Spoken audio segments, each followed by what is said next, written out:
et on va reprendre, avec un passage des organisations mondiales, sectorielles, à 2 exemples d'organisations régionales.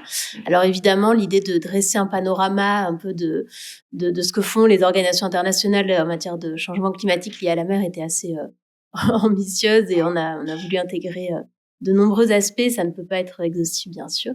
En ce qui concerne les organisations régionales, on va s'intéresser, d'abord à la CAMLAR, la Commission, pour la protection des ressources vivantes, dans l'Antarctique, avec une présentation donc, par, Odile Delfour qui est, maîtresse de conférence, au CDMO à l'université de Nantes. Et ensuite nous aborderons, une organisation plus, et des compétences plus, transversales, l'Union européenne, avec, Chiara Neri pour, terminer notre journée. Donc je laisse la parole, à Odile pour, 15-20 minutes. Merci beaucoup. Alors, je vais profiter de mon petit temps de parole, mais néanmoins pour remercier les organisatrices de ce colloque, Chiara, Pascal. Donc, merci pour l'invitation et puis merci pour le choix du sujet, même si je crois comprendre que c'était un choix collaboratif, collectif, parce que alors que l'angle d'attaque semble très restreint, finalement on se rend compte que ça ouvre beaucoup de perspectives. Donc, merci d'avoir choisi ce sujet sur une thématique que l'on connaît tous quand même plus ou moins, qui est celle de la mer et changement climatique. Alors, moi, je vais vous parler effectivement de la CAMLAR et du rôle que la CAMLAR peut jouer en matière de prévention des effets du changement climatique et de l'utilisation qu'elle fait ou ne fait pas peut-être des aires marines protégées. Alors évidemment, beaucoup a déjà été dit sur le changement climatique et ses impacts sur l'océan. Pourquoi alors s'intéresser au cadre régional et plus spécifiquement à celui en vigueur en Antarctique, alors même que l'on sait que le changement climatique est un phénomène global dont on peut penser qu'il appelle une réponse universelle? Alors peut-être avant de répondre à cette question, une petite précision, quelques brefs rappels sur ce continent et l'océan qui l'entoure. C'est un continent qui a été découvert en janvier 1820 par un navigateur russe que vous voyez ici, donc je vais essayer de dire le nom d'un seul tenant, donc Fabien von Bellingshausen, qui a découvert ce continent à bord du Vostok. Un continent qui a une superficie de 14 millions de kilomètres carrés et qui peut doubler sa superficie en hiver, qui est recouvert à 99% par les glaces, qui n'accueille aucun mammifère terrestre, à l'inverse de ce qu'on peut trouver en Arctique, et qui est un continent entouré par un océan, l'océan austral, qui d'ailleurs est le seul océan à lui-même ne pas être entouré de continents. C'est la zone la plus froide du monde et on y trouve des vents très violents. Alors donc c'est une zone très éloignée, hostile. Donc pourquoi s'intéresser à cette zone?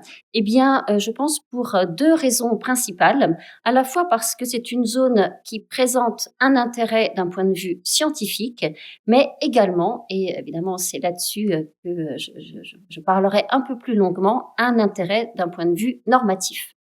Alors, d'un point de vue scientifique, on peut considérer que l'Antarctique est un champ d'études, un laboratoire d'études du changement climatique. En effet, l'Antarctique est au cœur du fonctionnement de l'océan et du climat. D'une part parce qu'il est traversé par le courant le plus puissant du monde, le courant circumpolaire antarctique, qui ventile tous les bassins océaniques de la planète. Il est également une véritable sentinelle du changement climatique, dans la mesure où les bouleversements physiques et chimiques dans l'océan austral ont des conséquences sur des processus cruciaux pour le climat mondial, qu'il s'agisse de la survie de certaines populations animales.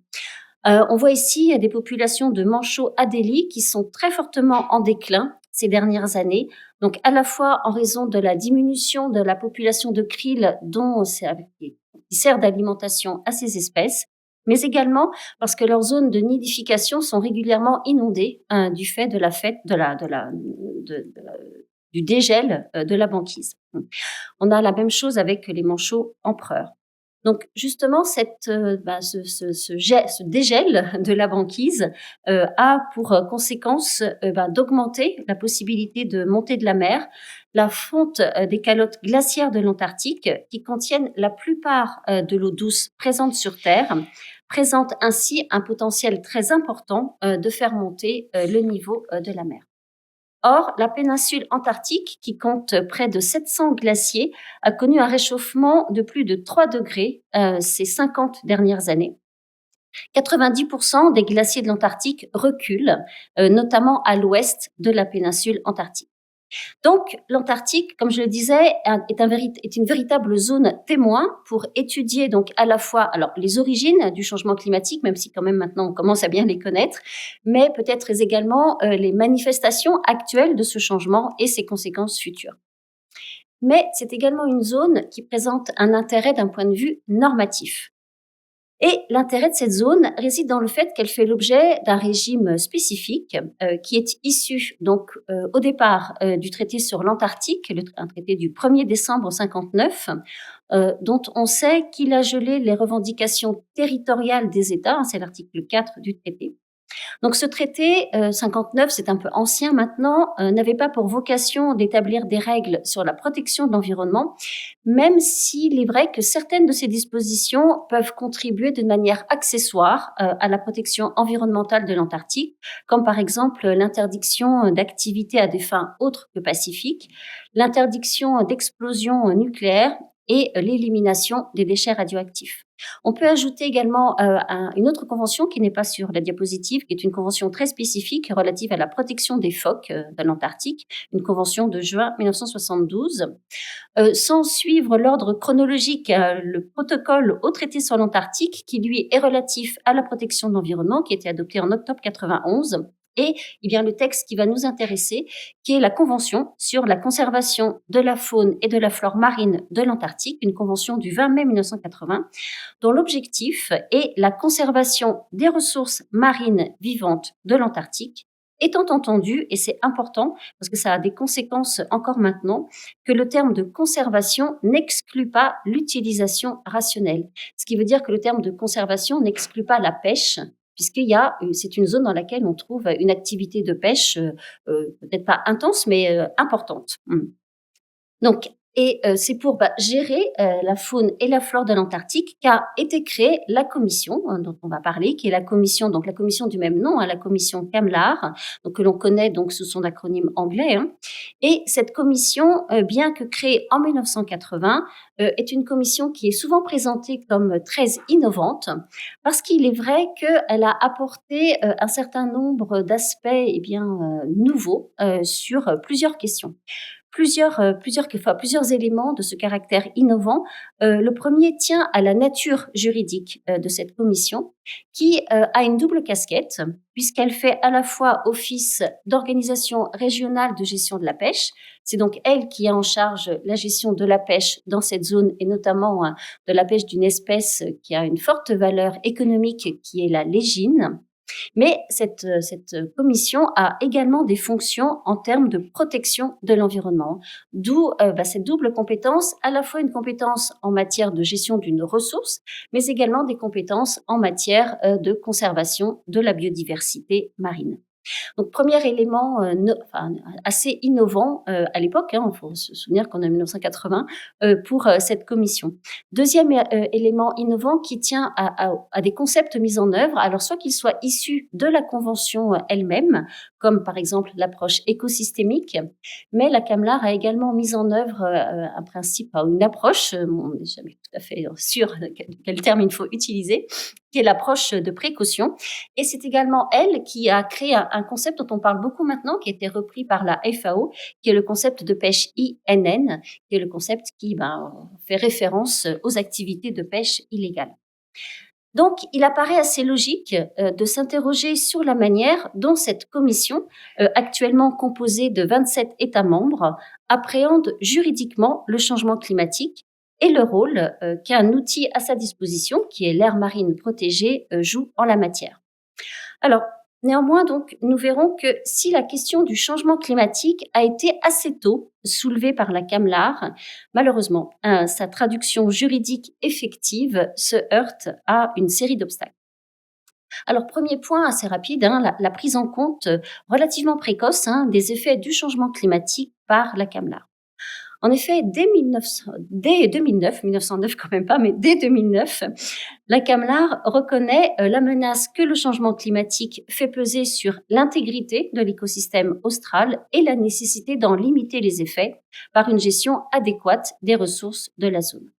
Donc, à cet effet, elle invite les États à adopter des mesures de gestion afin de développer une résilience et la protection de l'environnement unique qu'est l'environnement de l'océan austral des effets potentiellement irréversibles du changement climatique dans le but de garantir la conservation et l'utilisation rationnelle des ressources marines vivantes de l'Antarctique. C'est le texte de la résolution, qui est une résolution donc adoptée en 2009.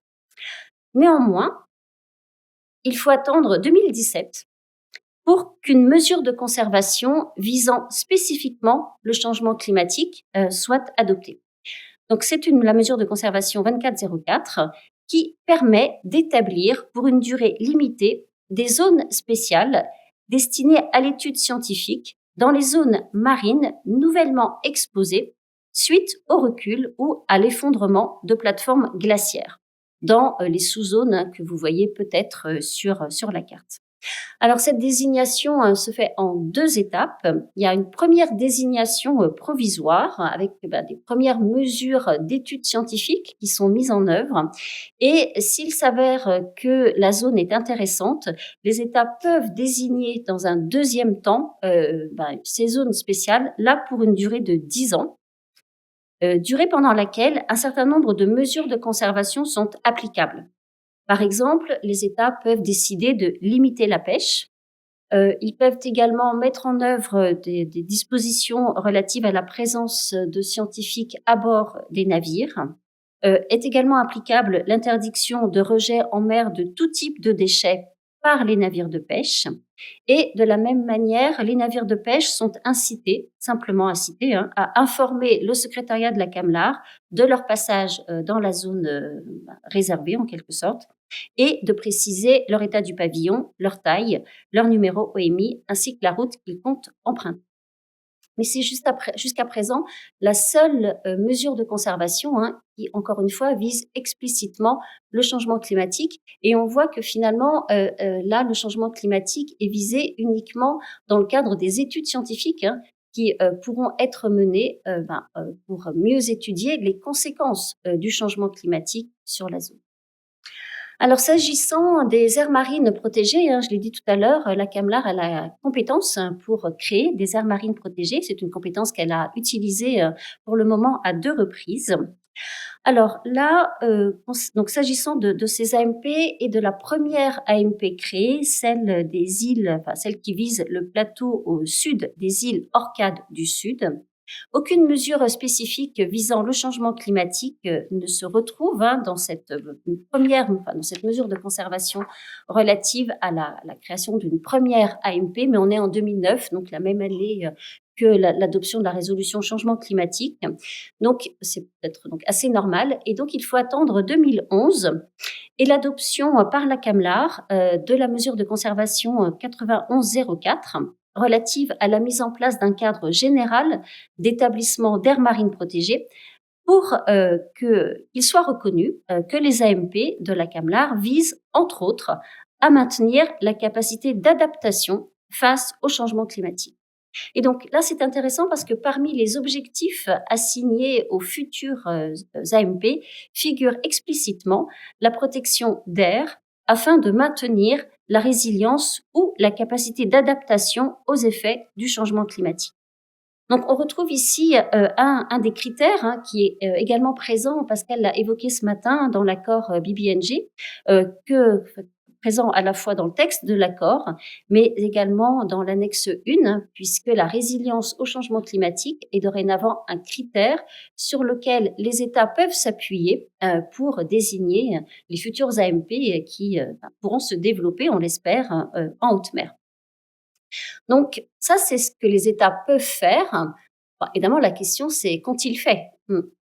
Pas grand-chose, hein, puisque la seule AMP qui a été désignée donc depuis l'adoption de ce cadre général est celle de la mer de Ross, qui a été désignée en 2016. Alors, il faut quand même préciser les choses. Cette AMP, elle mentionne bien le changement climatique, hein, contrairement à la AMP des îles Orcades du Sud, mais là aussi uniquement dans le but d'évaluer les effets de ce changement climatique sur l'écosystème. Ainsi, au sein du périmètre de l'AMP est désignée une zone spéciale de recherche destinée à mieux comprendre les tendances sur l'état du stock en séparant les effets de la pêche de ceux du changement climatique. Donc l'idée, c'est de désigner une zone au sein de laquelle la pêche sera interdite pour voir qu'est-ce qui finalement influence l'état des stocks. Est-ce que c'est l'activité de pêche potentiellement mal régulée ou est-ce que c'est le changement climatique? Donc là, on voit bien que le changement climatique, il est effectivement appréhendé, mais encore une fois, uniquement dans le but d'en évaluer les effets d'un point de vue scientifique. Alors, c'est important, hein, bien entendu, mais on peut quand même regretter que la CAMLAR, qui est souvent présentée, et encore maintenant d'ailleurs, hein, comme pionnière en matière de conservation de la faune et de la flore, n'ait pas adopté de mesures plus ambitieuses. Et puis peut-être, et ce sera mon deuxième point, s'interroger sur les raisons pour lesquelles on en arrive à cette situation. Alors, la CAMLAR a fait l'objet de deux rapports d'évaluation, de deux rapports d'évaluation de ses performances. Et dans un premier rapport qui a été adopté en 2008, les experts soulignaient déjà que le maintien du caractère unique de la CAMLAR était conditionné par l'adoption par ses membres de mesures plus dynamiques, tant individuellement que collectivement. Le problème, c'est que ce dynamisme souhaité se heurte à, je dirais, deux grandes séries d'obstacles. Première série d'obstacles, et là aussi ça a été évoqué ce matin, le mode d'adoption des décisions. Les décisions de la CAMLAR sont adoptées à l'unanimité, hein, c'est l'article 12 de la Convention. Et évidemment, à l'unanimité par consensus, qui est une forme d'unanimité. Donc le problème, c'est que dès lors que les décisions sont adoptées par consensus, eh bien, cela permet à un État de bloquer l'adoption d'une décision. Et c'est un vrai problème. C'est d'autant plus vrai qu'il y a 3 propositions, hein, de création d'AMP qui sont actuellement à l'étude. Donc il y a l'AMP de l'Antarctique de l'Est, l'AMP de la mer de Weddell et une dernière à rajouter qui est l'AMP de la péninsule antarctique. Et ces 3 propositions sont bloquées, hein, par faute d'obtenir un consensus. Alors c'est vrai tellement problématique que, on voit que l'accord BBNG, là aussi ça a été, évoqué ce matin, a pris un peu, une position différente. Alors peut-être parce que justement il a bénéficié, du constat de ce dysfonctionnement et on a vu ce matin que, les décisions la COP pour adopter ces décisions, donc le consensus, devra arriver en premier, mais si vraiment les États n'arrivent pas à se mettre d'accord, donc faute de consensus, eh bien la décision peut passer au vote. Donc là, c'est une manière en fait de contourner ce système de blocage. Alors, la deuxième raison tient au fait que c'est difficile de concilier conservation et utilisation rationnelle. Et là, peut-être que la CAMLAR est aussi un peu victime de cette double casquette qui a été souvent présentée comme un élément bénéfique, mais qui rend difficile, encore une fois, de trouver ce consensus. Pour vous donner une idée, lors de l'entrée en vigueur de la CAMLAR, à peine 40% des membres étaient engagés dans la pêche. Et cette proportion n'a cessé d'augmenter. En 2005, elle était déjà passée à 70% et on est à peu près dans les chiffres identiques actuellement. Donc ce que l'on voit, c'est qu'au sein de la CAMLAR, le rapport de force a évolué et que sont maintenant majoritaires des États qui vont plutôt se prononcer en faveur de l'utilisation des ressources qu'en faveur de leur conservation. À titre d'exemple, c'est un processus inverse qui a été qu'on a constaté pour une autre commission qui est finalement assez proche de la CAMLAR, qui est la Commission baleinière internationale, qui donc elle a été créée par une convention de 1946, donc encore plus ancienne, mais qui a aussi cette double casquette, une casquette de protection, alors protection de la ressource pour pouvoir l'exploiter, et donc une casquette d'exploitation. Et finalement, c'est le processus inverse qui s'est mis en place, c'est-à-dire que dorénavant, à la Commission baleinière internationale, sont majoritaires les États qui ne chassent pas la baleine. Et donc, c'est assez facile pour eux de faire passer des résolutions de protection, et notamment un moratoire sur l'interdiction de la chasse à la baleine. Alors évidemment, pour la CAMLAR, c'est l'inverse, et on voit très nettement quand on regarde les rapports annuels de la CAMLAR que deux courants s'affrontent. Donc vous le voyez là, donc il y a le courant des États qui protègent, qui veulent notamment utiliser l'outil aire marine protégée pour assurer la conservation des ressources, de la faune et de la flore, et qui soulignent à quel point les AMP sont nécessaires pour assurer la résilience de l'écosystème en réduisant les impacts sur cette zone. Cela leur permet de mieux résister aux effets du changement climatique. Je tiens à souligner que l'AMP peut également aussi être utilisé en tant qu'outil de protection, notamment en protégeant des écosystèmes qui servent de puits de carbone, ce qui peut là aussi augmenter, ou plutôt réduire les effets du changement climatique. Et de l'autre côté, vous avez les États qui considèrent que le concept d'AMP n'est pas présent dans le cadre général de la résolution 9104, et notamment pas le concept d'AMP à grande échelle, parce que là aussi, la volonté des États est de développer des AMP sur de grandes dimensions pour mieux assurer, mieux réduire les effets du changement climatique. Que certains États considèrent que ces AMP, c'est pas nécessaire pour faire face aux impacts du changement climatique, et qu'on peut faire autrement qu'utiliser des AMP. Donc là, il y a vraiment une opposition entre deux catégories d'États et deux courants qui s'affrontent. Et donc, en conclusion, on peut considérer que le changement climatique, bien entendu, représente un défi fondamental pour la CAMLAR, car il transforme profondément les écosystèmes de l'océan austral. D'ailleurs, dans une résolution récente de 2024, la CAMLAR a reconnu que le changement climatique est l'un des plus grands défis auxquels doivent faire face l'Antarctique et l'océan qui l'entoure. Et cette résolution insiste aussi sur la nécessité de coopérer avec d'autres institutions internationales. Et finalement, peut-être que la CAMLAR ne va pas avoir d'autre choix, parce que peut-être qu'il va y avoir une petite concurrence, on ne sait pas, mais on sait que l'accord BBNG, donc improprement appelé accord sur la haute mer, et pourtant ça vient du ministère français, mais bon, peu importe. Cet accord va permettre dorénavant à la COP de désigner des aires marines protégées en haute mer. Alors évidemment, l'accord invite à une coopération entre cette COP qui va avoir donc une compétence universelle, et les organisations régionales qui existent déjà.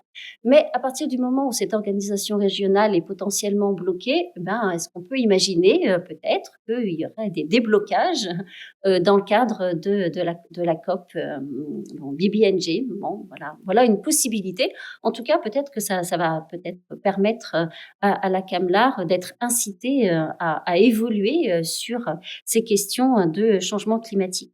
Et elle peut le faire, puisque la CAMLAR dispose d'outils avancés. Donc, elle peut s'appuyer sur l'approche écosystémique. Elle a cet outil des aires marines protégées. Elle a beaucoup, beaucoup de données scientifiques. Et donc, elle a la matière pour avancer sur ces questions-là. Mais elle a besoin maintenant de faire face à des obstacles qui sont peut-être plus politiques que juridiques, que scientifiques, et qui, comme on l'a vu, limitent son action. Et donc, finalement, sa capacité à s'adapter et à renforcer la protection des écosystèmes antarctiques sera déterminante dans les années à venir. Voilà. Je vous remercie pour votre attention.